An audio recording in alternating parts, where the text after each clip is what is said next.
Hello friends, કેમ છો બધા? મજામાં તો થઈ સોમનાથ જય દ્વારકાથી બધાને. આજે આપણે બનાવવાના છે તે છે આપણે એવી રેસીપી બનાવવાના છે જે છે તમે ક્યારેય વિચાર્યું નહીં હોય અને તે છે તે ઘણા લોકોને ઉપયોગમાં આવે છે. એટલા માટે આપણે એવી રેસીપી બનાવી છે, એનું નામ છે આપણે ચોખાના લોટનો રોટલો બનાવવાના છે. તો તે કઈ રીતના બનાવવાનો, કેમ કે ચોખાનો રોટલો છે તે આપણે ભાત છે, ખીચડી છે, ઉપમા છે બનાવતા હોય છે. પણ જો તમે રોટલો ક્યારેય નહીં બનાવ્યો તો રોટલો ચોક્કસથી બનાવતો. અને જે આ ચોખા છે તેનો ભાત ને ખીચડી ઘણા લોકો છે તે ખાવાનું કહેતા હોય છે, પરંતુ છે તે ભાત ને ખીચડી ભાવતા નથી. પરંતુ તમે આ રીતના રોટલો બનાવી દેશો તો અવશ્ય ખાશે અને ભાવશે પણ. અને નાસ્તામાં તમે તેને સર્વ કરી શકો છો. તો નવા હોય તો ચેનલ સબસ્ક્રાઈબ કરી દેજો, લાઈક કરી દેજો, શેર કરી દેજો, કોમેન્ટમાં બતાવીશ તમને આ વિડીયો કેવો લાગે. અહીં તમે જોઈ શકો છો કે આપણે છે તો ચોખાના રોટલા બનાવવાનું છે. ચોખાના રોટલો કઈ રીતે બને તે હું તમને બતાવવાની છું. તેના માટે નહીં, આપણે છે આ રીતના આપણે ચોખાનો લોટ લીધો છે તો તેને પહેલા તો આપણે છે તેને આપણે કઈ રીતના કરવાનું છે તેના માટે છે પહેલા તો આપણે આ રીતના છે તો આપણે ગેસમાં પડશે તો આપણે તાવડી અથવા તવીને તમે મૂકી શકો છો. અને હવે છે તેની અંદર છે તો આપણે કરવા માટે છે ને પહેલા તો આપણે એક બાઉલ લેવાનું છે, કાઠલોટ, તેની અંદર આપણે લોટ બાંધવાનો છે. લોટમાં અહીં આપણે કાઠલોટ લીધી છે તેની અંદર પહેલા તો આપણે પાણી નાખવાનું છે. આ રીતે એક સાથે બધું નહીં નાખી દેવાનું, જોઈએ એટલું પાણી નાખવાનું. અને તેની અંદર છે તે સ્વાદ મુજબ છે તો આપણે મીઠું નાખી દેશું. હજુ નથી નાખવાનું, કેમ કે આપણે મીઠું નાખીએ છીએ તો રોટલો છે તે એકદમ છે તે ખાવાની મજા આવી જાય છે. એટલા માટે મીઠું નાખી દેવું થોડું.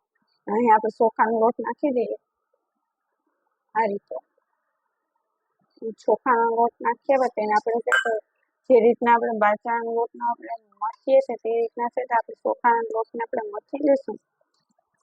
એટલે છે આપણો એવું થશે કે આપણે જેમ મથશું તેમ છે તો આપણો રોટલો છે તો એકદમ પરફેક્ટ બનતો જશે. ને આ રીતના આપણે પાણીનો છંટકારો કરતા જશું, લોટ બાંધશું એટલે છે લોટ પરફેક્ટ બંધાઈ જશે. એટલે છે વાંધો નહીં આવે રોટલા કરવાનો. અને જે ચોખા ખાવાનું કહેતા હોય તે પણ જો આ રીતના રોટલો બનાવીને ખાય છે તો પણ ચાલે છે. અને એકદમ ટેસ્ટી એવો આપણો આ રોટલો પણ બને છે. તમે જોઈ શકો છો આપણે છે તેને આપણે પાણી નાખીને આપણે છે તો મથવાનું હોય છે. એટલે છે તો આપણે આ રીતના છે થોડું પાણી નાખીને મથશું આ રીતે.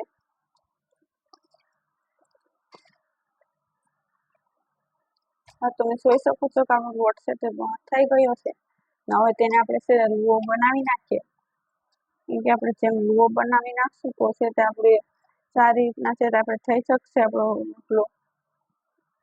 એટલે આપણે છે આ રીતના આપણે લુઓ બનાવી નાખીએ છીએ, તમે જોઈ શકો છો. તો હવે લુઓ બનાવ્યા બાદ તેને આપણે ઘડી નાખશું. કઈ રીતના કરવો તેના માટે પહેલા આપણે પાણીવાળું એક હાથ કરવાનું, પછી આ રીતના કરવાનું. પછી આપણે જે કુંડાળું કરે છે આ રીતના આપણે બાજરાના લોટના રોટલા કરવામાં તે રીતના આપણે કરી નાખીએ. હવે છે તેને આપણે કિનારી ઉપર છે તો આ રીતના આપણે પાણી લગાવી દઈશું. એટલે છે તે એકદમ છે તો આપણું પરફેક્ટ છે તે રાઉન્ડ શેપ થઈ જાય.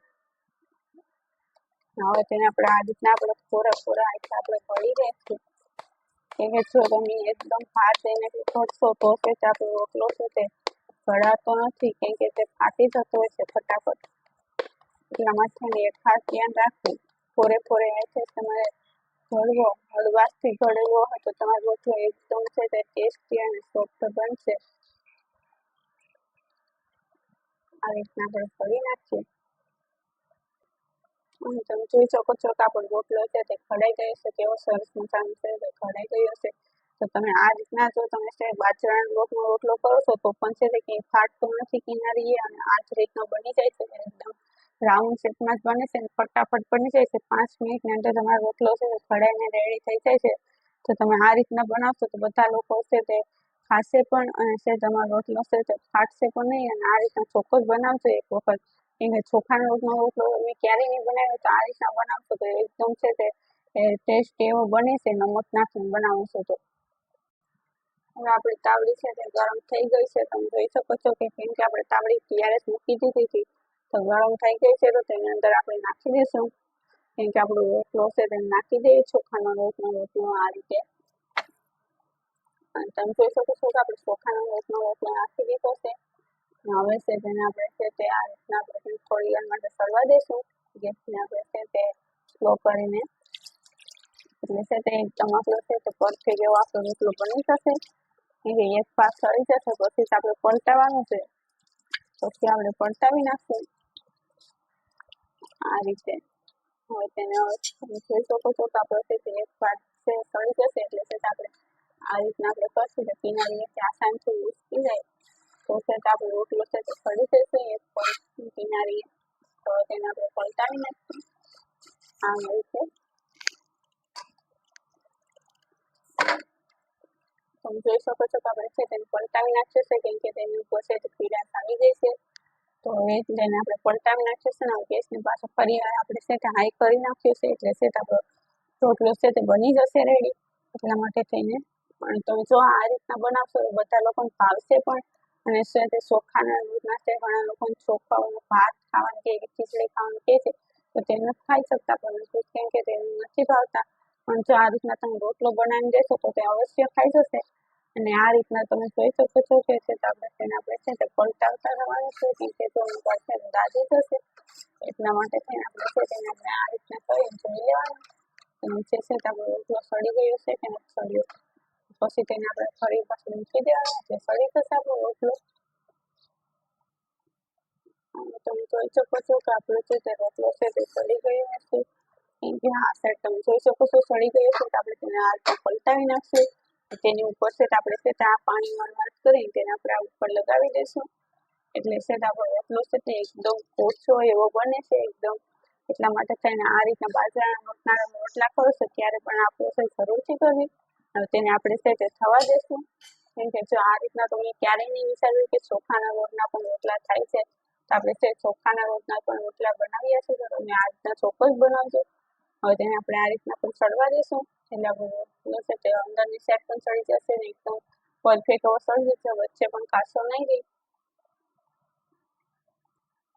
તમે જોઈ શકો છો કે આપણો રોટલો છે તે એકદમ સરસ મજાનો રેડી થઈ ગયો છે બનીને. તો આપણે જોઈ લઈએ નીચેની સાઈડ પણ કે સળી ગયો છે કે તમે જોઈ શકો છો કે આપણો રોટલો સળી ગયો છે તો તેને આપણે ઉતારી લેશું. ગેસને કરી દઈશું ઓફ અને તેને આપણે ઉતારી લઈએ. આ રીતે ડીશમાં અથવા તમે કોઈ પ્લેટમાં કાઢી શકો છો. તેની ઉપર આપણે કઈ રીતના લગાવવાનું છે તે અને તમે જોઈ શકો છો કે આપણે રોટલો છે નીચે ઉતારી લીધો છે તો તેની અંદર આપણે માખણ લીધું છે તે આપણે લગાવી દઈશું. કેમ કે જો તમે ઘી લગાવો છો તો પણ ચાલે છે પરંતુ આપણે માખણ લગાવીએ છીએ તો એકદમ ટેસ્ટી એવો છે આપણો રોટલો બની જશે. તો તેની ઉપર છે આપણે આ રીતના છે તે માખણ લગાવી દઈશું. કેમ કે માખણથી છે તે રોટલા છે તે એનો ફ્લેવર જ કંઈક અલગ જ આવે છે એટલા માટે માખણ જ લગાવવું. માખણ છે તે જ્યારે ગરમ હોય છે ને ત્યારે લગાવો છો ને તો એકદમ ટેસ્ટી એવો આપણો રોટલો છે તે લાગે છે. એટલા માટે માખણ આપણે આ રીતના આપણે લગાવી દીધું છે. માખણ લગાવીએ તમે તેને છે તે અહીં આપણે છે તે ટમેટાની ચટણી હોય છે તેની સાથે છે લસણવાળી ચટણી સાથે છે તમે રાતી સાથે છે તમે અથાણું ચા નાસ્તામાં તમે તેને યુઝ કરી શકો છો. તમે જોઈ શકો છો કે અહીં આપણે છે તે લસણવાળી ચટણી લીધી છે તેની સાથે છે તે આપણે સર્વ કરવાના છે. તમે જોઈ શકો છો કે આપણે આ રીતના નાસ્તામાં તમે ગમે ત્યારે પણ તમે બનાવી શકો છો અને બધાની ફેવરિટ એવો આપણે છે તે ચોખાના રોટલો બની જશે. તો ચોક્કસ બનાવજો. નવા હોય તો ચેનલને સબસ્ક્રાઈબ કરી દેજો, લાઈક કરી દેજો, શેર કરી દેજો અને કોમેન્ટમાં બતાવજો તમને આ વિડીયો કેવો લાગે છે તે.